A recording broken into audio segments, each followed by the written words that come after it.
आज की इस वीडियो में हम आपको इंतहाई अहम मालूमात शेयर करेंगे जो आपके बिजनेस के लिए जीसीसी के 6 मुल्कों के दरवाजे खोल सकती है। आज की इस वीडियो में हम बात करेंगे जीसीसी यूनिफाइड गाइड के ऊपर। इस लॉ में हम देखेंगे कि कैसे जीसीसी यूनिफाइड लॉ 6 जीसीसी मुल्कों में importation, exportation, custom and duty और टैक्स रिटर्न को कवर करता है। तो आइए शुरू करते हैं। सबसे पहले हमारा टॉपिक आज प्रेजेंटेशन का बेसिकली वो था जीसीसी यूनिफाइड गाइड के जो 6 जीसीसी कंट्रीज हैं उनके लॉज। इसके अंदर बेसिकली हमारे पास जो मेन लॉज आने हैं वो हमारे पास इंपोर्ट एक्सपोर्ट्स के बारे में होंगे, कस्टम ड्यूटीज़ के बारे में होंगे, या वो क्वांटिटीज़ या वो कंसाइनमेंट्स जिनके ऊपर सस्पेंशन लगती हैं या जो कि ड्यूटी फ्रीज हो जाते हैं। पहले हमारा टॉपिक ही इंपोर्टेशन था। इंपोर्टेशन का मीन ये होता है कि आप कंट्री रेजिडेंट के थ्रू किसी और कंट्री से कोई चीज़ मंगवाते हैं, कोई गुड्स मंगवाते हैं रेदर देन अपनी लोकल मार्केट से। तो सबसे पहले इंपोर्टेशन दो तरह की होती थी जीसीसी क्लास में, एक कमर्शियल इंपोर्टेशन होती है, एक पर्सनल इंपोर्टेशन होती है। कमर्शियल इंपोर्टेशन का मतलब ये होता है कि बिजनेस पर्पसेस के लिए, इसमें गवर्नमेंट पर्पसेस भी आ सकते हैं। और पर्सनल इंपोर्टेशन का मतलब होता है कि आपके पर्सनल प्रोसीजर्स के लिए, पर्सनल यूजेस के लिए, जिसके लिए आपको अपनी आईडीज प्रोवाइड करनी पड़ती है। हर इंपोर्टेशन एक्सपोर्टेशन हर चीज़ के लिए सबसे पहले आपको वहाँ पे कंट्रोल्स होते हैं। कंट्रोल्स का मतलब होता है कि वो लिमिटेड वो रूल्स जो कि वहाँ पे गवर्नमेंट ने वहाँ पे असाइन किए होते हैं कि इनके थ्रू गुजरेगा तो कोई भी बंदा वहाँ पे कोई भी इंपोर्ट कर सकता है, एक्सपोर्ट कर सकता है। तो इंपोर्टेशन की जो सबसे पहले ये थी कि वहाँ पे गवर्नमेंट ने जो प्रोसीजर असाइन किए हैं, आपको सबसे पहले एज ए इंपोर्टर वहाँ पे रजिस्टर होना पड़ता है। साथ में फिर जो भी आपने वहाँ पे डीड्स परफॉर्म करनी है या जो भी चीज़ इंपोर्ट के लिए होगी, वहाँ पे आपको अपनी अप्रूवल की रिप्रेजेंटेशन देनी पड़ती हैं, अपने इन्वाइसेस शो करवाने पड़ते हैं, अपने डॉक्यूमेंट्स देने पड़ते हैं, साथ ही साथ में अपने प्रीवियस 5 ईयर्स रिकॉर्ड्स शो करवाने पड़ते हैं। साथ में आपको अपना फॉरवर्डिंग एजेंट्स बताने पड़ते हैं। एजेंट्स का मतलब ये होता है कि द वेज ऑफ इंपोर्टेशन, वो बाय सी भी हो सकती है, बाय एयर हो सकती है, बाय लैंड हो सकती है, किसी भी तरह से हो सकती है। वो सब के सब मैनिफेस्ट आपको वहाँ पे सबमिट करवाने पड़ते हैं। कि वो प्रोसीजर क्या होता है कि चीज़ इंपोर्ट आप रजिस्टर हो गए एज ए इंपोर्टर, तो अब इंपोर्टेशन का प्रोसीजर क्या होता है? इंपोर्टेशन का प्रोसीजर बेसिकली इलेक्ट्रॉनिकली रजिस्टर होता है। जैसे ही वंस आप वहाँ पर रजिस्टर्ड हो गए हैं कस्टम ऑफिस के अंदर, तो आप अपनी कस्टम ड्यूटीज वहाँ पे पेड करते हैं, जो कि जीसीसी एग्रीमेंट के साथ आपकी वहाँ पे डील हुई होती है। देन आपने आपकी जो भी प्रोडक्ट्स होती हैं वो हमेशा एग्जामाइन होती हैं। जैसे वो उनको एग्जामाइन कर लेते हैं, देन अगर वो प्रोडक्ट्स क्लियर हैं तो you are good to go, आपके प्रोडक्ट्स रिलीज कर दी जाती हैं। The next one is exportation. Exportation basically यही है कि आप इंपोर्ट करते हैं एज, तो उसके अंदर ये होता है कि आपके पास तीन, जिस तरह हमारे पास इंपोर्टेशन की दो टाइप्स थी कि एक कमर्शियल पर्पज थी और एक हमारे पास पर्सनल यूज थी, और एक्सपोर्टेशन की भी यहाँ पे 3 तरह की टाइप्स होती हैं कि आप एक्सपोर्ट नेशनल प्रोडक्ट्स को एक्सपोर्ट कर सकते हैं, आप री एक्सपोर्ट भी कर सकते हैं कुछ गुड्स को, और या टेम्परेरी भी एक्सपोर्ट कर सकते हैं। अब बात आती है कि इनमें कौन कौन सी चीज़ें फॉल करती हैं। वो चीज़ें जो कि गुड्स वो हम आप बेसिकली री एक्सपोर्ट कर सकते हैं वो ये होती हैं कि आपके कस्टम वेयर हाउसेज में पड़ती हैं। वेयर हाउस जब हमने टॉपिक डिस्कस किया था तो हमने एक बात सुनी थी कि जब warehouses custom warehouses में चीज़ पड़ती है तो सबसे पहले उन्हें उनके ऊपर कस्टम ड्यूटीज नहीं पे की जाती जब तक कि उन्हें मार्केट में नहीं भेजा जाता। तो ये वे होता है वेयर हाउसेज को ऑपरेट करने का। तो इसी तरह यहाँ पे बात है कि जब कस्टम वेयर हाउसेज में चीज़ें पड़ी होती हैं उनके ऊपर जब तक आपने कस्टम ड्यूटीज पे नहीं करती होती, आप उनको एक्सपोर्ट कर सकते हैं, कहीं से कहीं भी भेजा जा सकता है। देन नेक्स्ट बात आती है कि कस्टम ड्यूटीज जिनकी वंस पेड हो गई उनको दोबारा री एक्सपोर्ट किया जा सकता है, और जो कि बेसिकली किसी कॉम्पिटेंट अथॉरिटी ने रिजेक्ट कर दी हैं तो आप उन्हें भी री एक्सपोर्ट कर सकते हैं।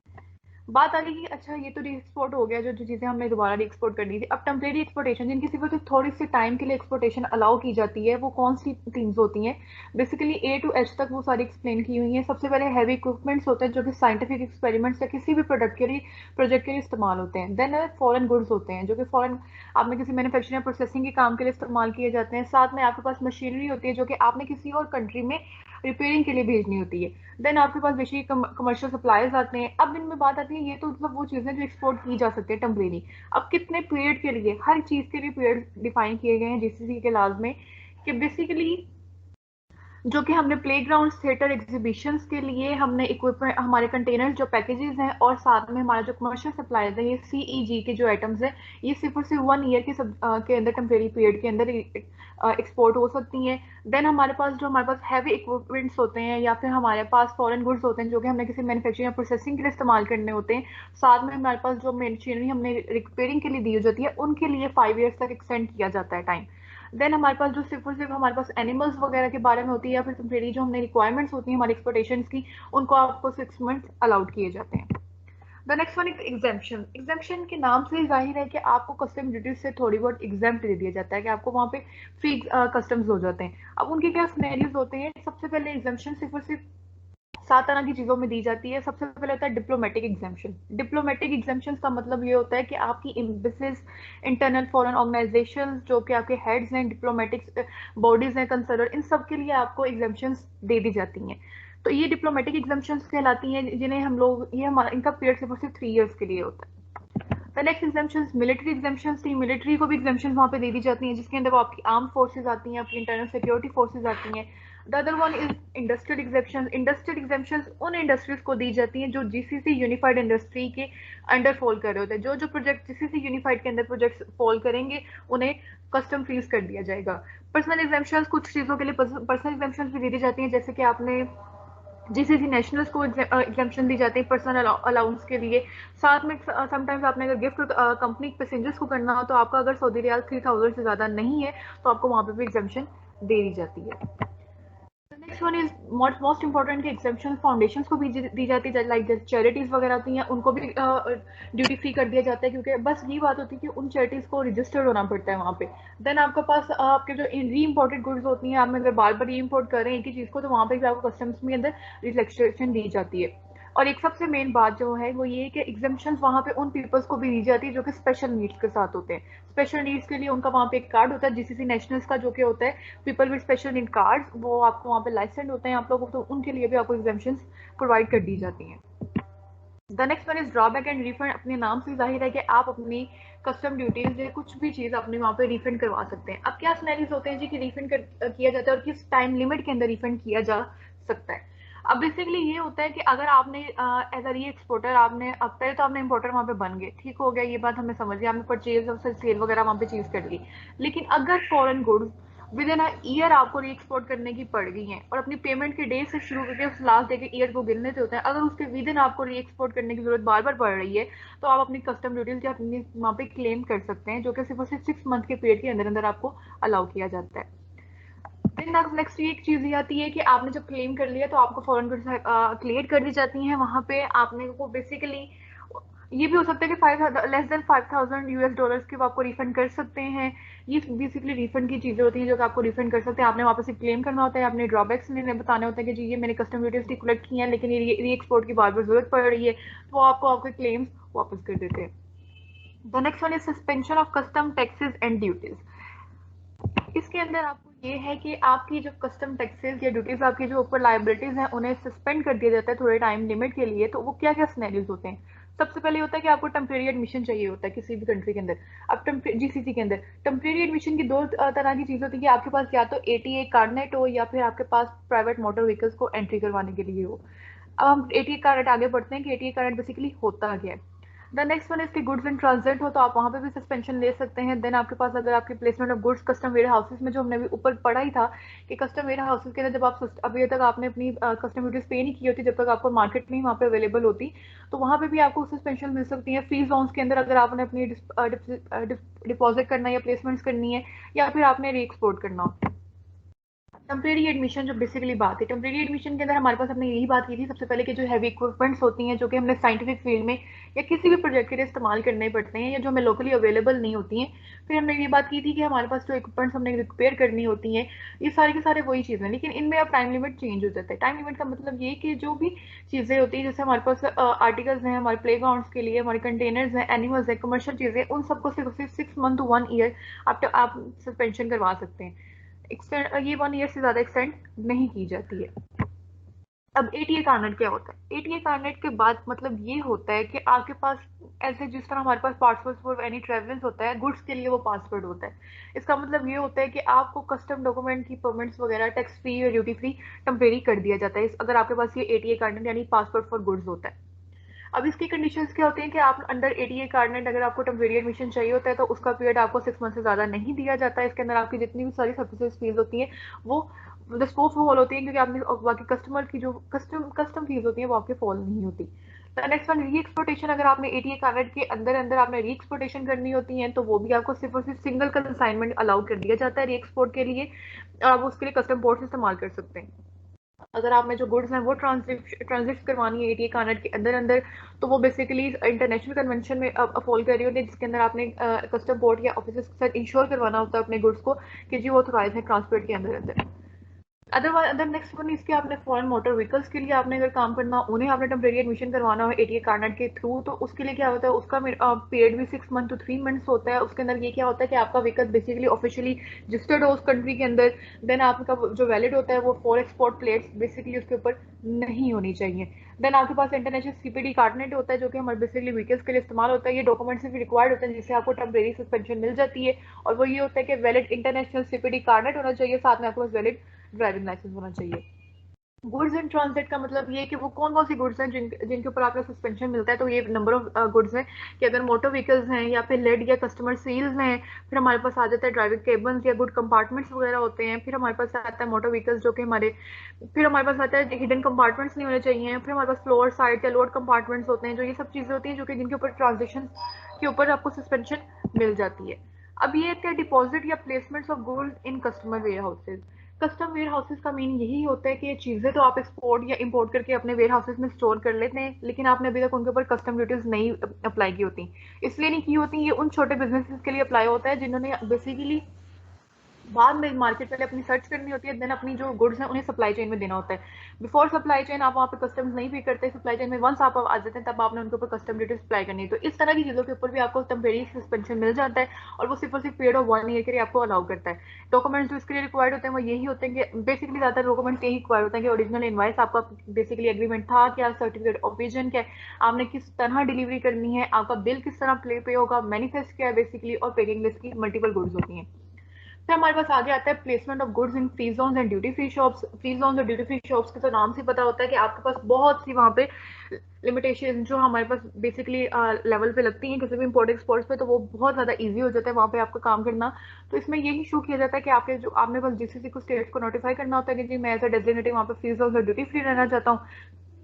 तो आपको नंबर ऑफ जो है गुड्स हैं जिनका आपको वहाँ पे फ्रीजर में ड्यूटी फ्री शॉप्स में रखने की इजाजत होती है, जिससे आपको कस्टम ड्यूटी से सस्पेंशन मिल जाती है। लाइक फ्लेमेबल गुड्स जो कि फ्यूल के अलावा फिर रेडिएटिव मेटल्स या फिर वेपन्स वगैरह हो गए, एक्सप्लोसिव्स हो गए, हमारे पास कमर्शियल या इंडस्ट्री या लिटरी आर्ट जो भी रेगुलेशन, वो ड्रग्स व नार्कोटिक्स वगैरह हो गया।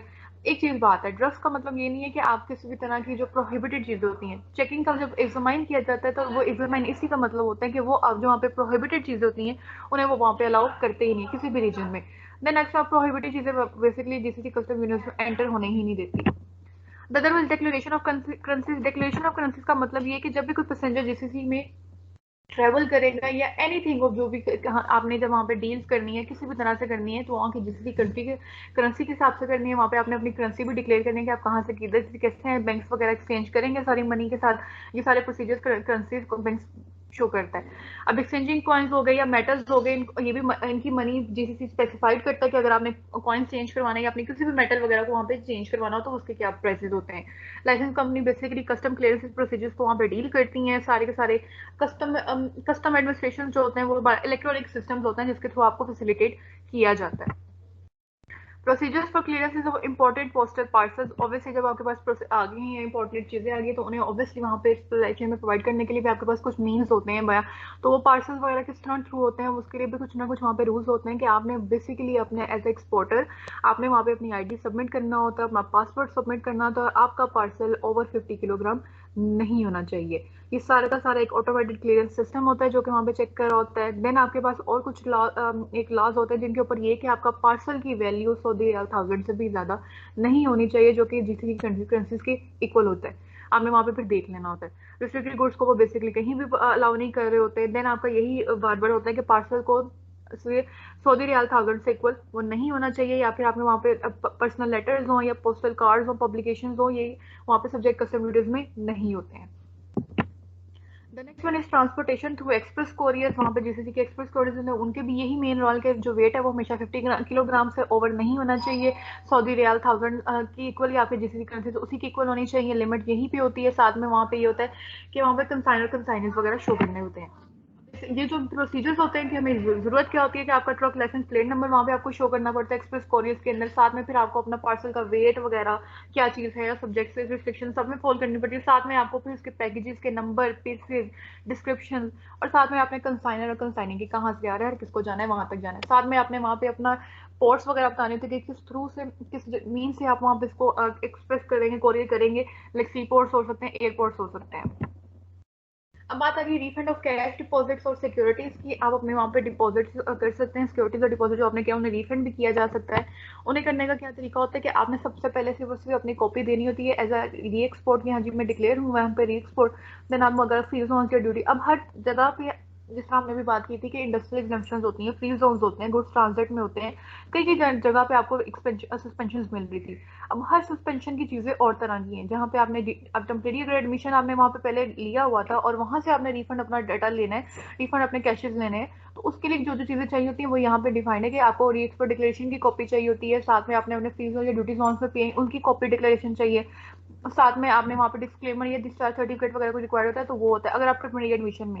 अगर आपके ट्रांजिट प्रोसीजर्स में थ्रू है और वहाँ पे आपको रिफंड चाहिए तब आपने कॉपी ऑफ ट्रांजिट डिक्लेरेशन करने होते हैं, साथ में आपने अपने अथॉरिटीज वगैरह जो कंट्री डेजिग्नेशन है उनके बारे में बताना होता है, copy of imported declaration, industrial exemption अगर मिलनी है तो वहाँ पे इंडस्ट्रियल एग्जाम्पशन फॉर्म सबमिट करवाना पड़ेगा, साथ में इंडस्ट्रियल एग्जाम्पन रेजोल्यूशन करवाना ताकि अगर आप रिफंड लेना चाहते हैं। देन नेक्स्ट अगर आपने एक्सप्रेस कोरियर्स के थ्रू किया तो आप सब बस आपने कस्टम डिक्लेरेशन का सर्टिफाइड कॉपी वहाँ पे शो करना थी, आपको रिफंड कर दिया जाता है।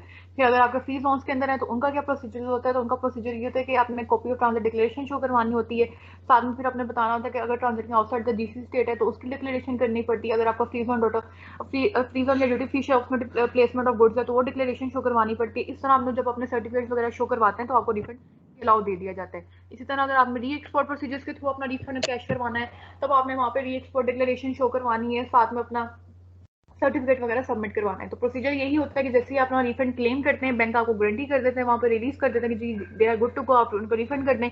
तो वंस आपके सारे डॉक्यूमेंट सबमिट होते हैं आपके कस्टम ड्यूटी सस्पेंड हो जाती है, साथ में आपको वहाँ पे कैश डिपॉजिट मिल जाता है। आज की इस वीडियो में हमने आपको इंतहाई अहम बात शेयर की है जो आपके बिजनेस को जीसीसी के रूल्स के मुताबिक बिजनेस करने में मदद कर सकती है। हम आपके बिजनेस को इस लॉ के मुताबिक एक्सपैंड होने में मदद कर सकते हैं। और अगर आपको अपने बिजनेस में किसी किस्म की कंसिस्टेंसी सर्विसेज चाहिए तो आज ही हमें रब्ता कीजिए। व्हाट्सएप 009715654999494 या ईमेल कीजिए info@pefconsulting.com। हमारी टीम जल्द ही आपसे राब्ता करेगी।